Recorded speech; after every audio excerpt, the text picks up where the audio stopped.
Welcome to Ohav Shalom, our Messianic congregation. Most everybody here has been here before.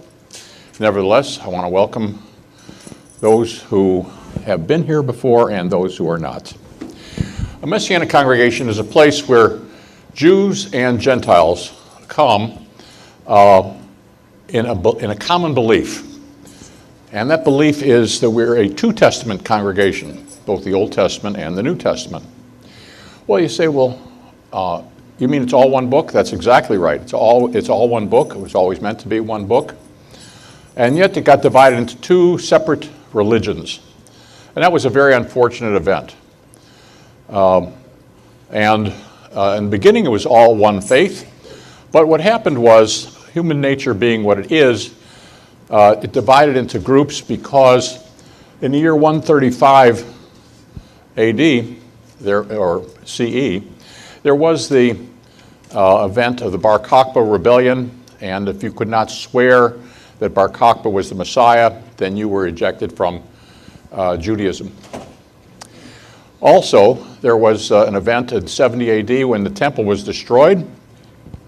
The temple was the place for sacrifice. Leviticus 17:11 says that I have provided blood as the atonement or the at-one-ment for your soul. To be at one with God, you got to have a blood sacrifice. What will we do? We do not have a blood sacrifice. We don't have a place to make a blood sacrifice. What will we do? I know I need to make atonement, but I don't have a place to do that anymore. Well, surely God will solve this problem, but it didn't get solved so fast. It didn't get solved. There was no new building built.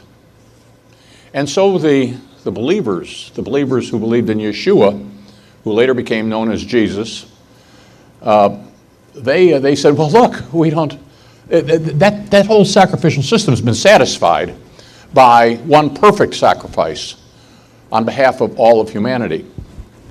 And some people just couldn't swallow that at all.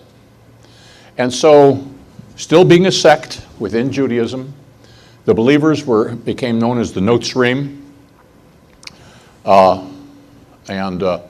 which interestingly in Hebrew means sufferers. Are you all suffering?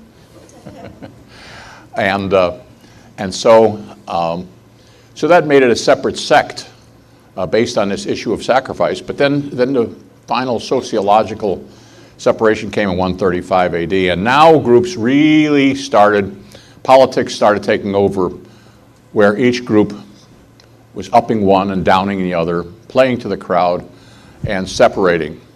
And so the separation has continued for all of these centuries. But God would not leave that alone.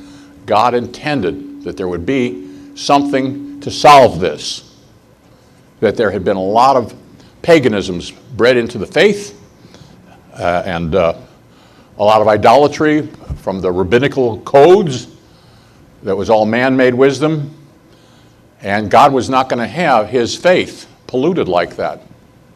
What to do? No one, who could dream, and it was so far gone, I mean, so enlodged over so many centuries. But it seems as though about 50 years ago that God decided to make some people who were willing to look afresh at the situation, and it was the beginnings of Messianic Judaism. Not perfected, not nearly perfected. It's a long ways from being perfected. But we have started with a blank piece of paper to say what's in the Bible is for us, what's not in the Bible, well, we want to make a separation between God-made rules and laws and precepts, but basically God is doing something new, and that's what we want to grab onto. The new things of God that have to do with his Spirit more so than the rule book. So people have gotten hung up on the rule book, both in Christianity and Judaism. So we're feeling our way along during these 50 years, but it has grown. Both here in the United States, in Israel, and in 22 countries now, there are Messianic movements. Congregations are not large. It's very slow. But 50 years ago, there were 250 Jewish believers in the country. Now there's 100,000. it's very slow. It doesn't make much difference. We still got our job to do. Some people want to strap it on and say, I want to go with that.